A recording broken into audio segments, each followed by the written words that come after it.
Ahsoka, episode 4. Something happens in this episode that is a real game changer for a certain character. I honestly can't believe this certain character did this. And if you've seen this episode, and I mean, why would you be watching this video if you haven't? Then you would know what I'm talking about. So let's just get into it. What's up, YouTube? Welcome back to another video here on the channel. And today we are talking about Ahsoka Season 1, Episode 4. In this episode, Ahsoka and Sabine are trapped in the forest, trying to get their ship to restart, while being chased by Shin and Baylan. And also, they're using the star map to get coordinates so they can fly off and find Thrawn. Now, in this episode, there's a few interesting things about Sabine. So far, actually, this show seems more like the Sabine show than the Ahsoka show. Because it looks like Sabine is getting all the character development. She's getting all the screen time.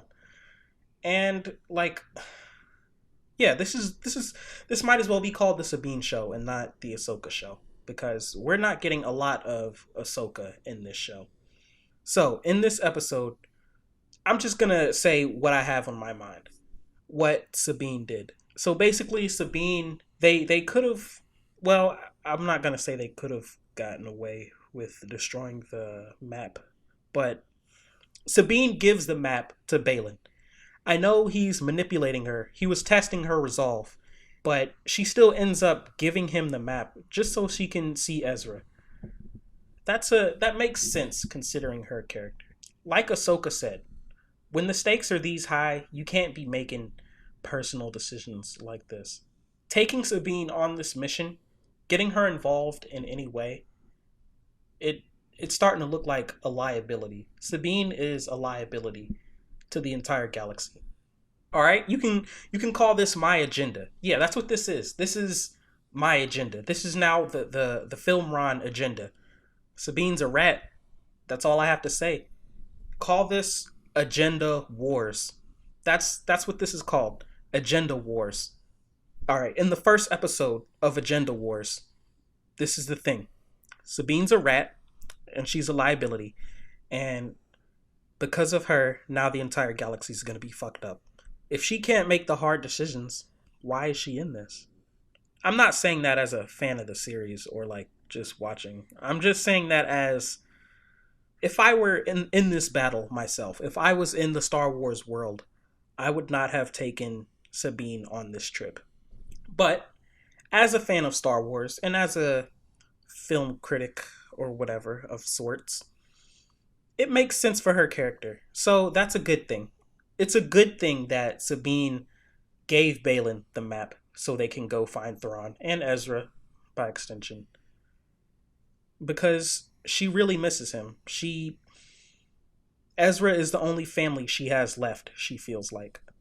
It makes sense based on her character that she would make such a terrible decision.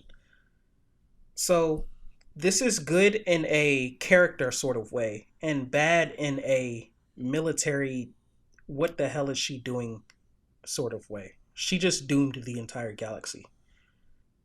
So, that's that with Sabine. Also, we see her use kind of a force push against Shin. I don't know if Shin just flinched or not, but I'm guessing based on the sound effect that she did actually use a little bit of the force. So, okay.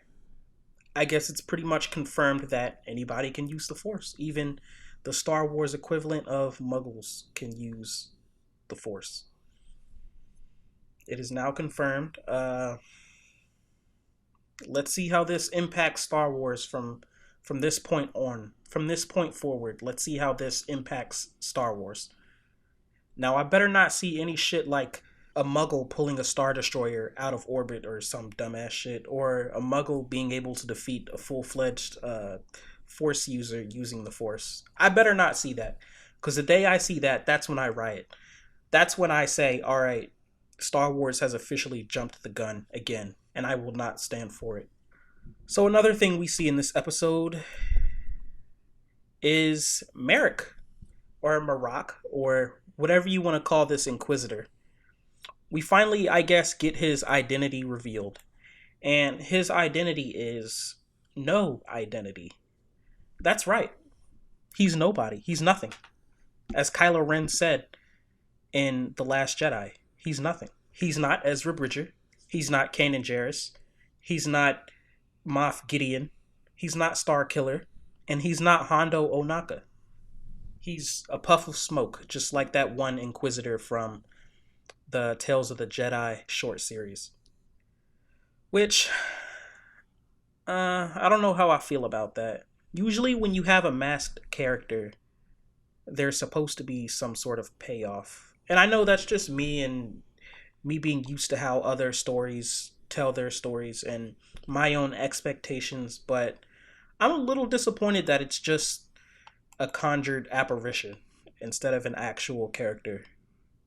Like, I would have been fine with him being a new character, a new Inquisitor, or a new somebody new instead of just an apparition like that one guy from Tales of the Jedi. But I do think it's pretty cool that Ahsoka finished him off just like how we did that other Inquisitor. A cool thing in this episode is when the bad guys finally jump into hyperspace. They just go straight through Hera's team. And because it's a ring, it just passes right by them and only slightly damages them. It only kills the ones that are closer to the rings of this spacecraft, aka all the not main characters. Oh, speaking of not main characters, we see that one guy from The Mandalorian. I love that guy. That one cop that tried to arrest Mando that one time. I love that guy. He's also the guy that that talks to Zeb, I think, at the end of season 3. Speaking of Zeb, where is Zeb? I think it's bullshit that this is supposed to be Rebels season 5, but we haven't seen Zeb yet. We haven't even seen a hint of Zeb. All we've seen of Zeb is him in that one mural as a drawing, and that's it. So, let me ask you this. Where the fuck is Zeb? Maybe they couldn't have him because he's a CGI character, but I don't know. Disney, they have the money. There's no excuse. There really isn't. At the end of the episode, we see Ahsoka going into the world between worlds. This was one of my favorite places in Star Wars Rebels. I always thought this was a really neat concept. I know some people didn't like it because of the time travel shenanigans that it introduces. But I really like the concept of the world between worlds. It's one of my favorite things in Star Wars. And I'm so glad that we're finally getting to see it in live action. But a bad part is, like I hoped, they kind of tried to de-age Hayden Christensen. Because Hayden Christensen, I've said this before, but Hayden Christensen did not age well visually. And they tried to de-age him, and it doesn't look good. I can tell it's de-aged. I feel like they got it right before. And Thanos looks good in the MCU. I think it was in Mando where they de-aged Luke. I think this was in season 3 they de-aged Luke. It looked bad in season 2, but in season 3 they de-aged Luke and he looks really good. He looks pretty convincing. But in this, I don't know, he just doesn't look convincing. But I'll just have to live with it. I lived with it in Rogue One, where they had to de-age Peter Cushing. So I lived with it then, so I'll just live with it now. We'll see him in the next episode. Hopefully it'll look a little bit better. But in this episode, the de-aging doesn't look convincing. Leave in the comments, what do you think about Sabine betraying the entire galaxy and basically inviting Thrawn to come in and do whatever he wants, just so she could see Ezra again? Do you think this was a good idea? How do you think this impacts her character? Do you think she can be redeemed, even though she doomed the entire galaxy? I really want to know. Leave your comments, and I will respond to them. As you can see in my last video, I do respond. So, if you want to be graced by my presence, just kidding.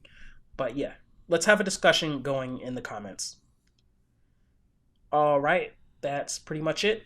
drink some water, have a good one, and watch one of my other videos. Watch one of my movie reviews. I really put a lot of heart and soul into them. So watch my movie reviews, and that's it. See ya.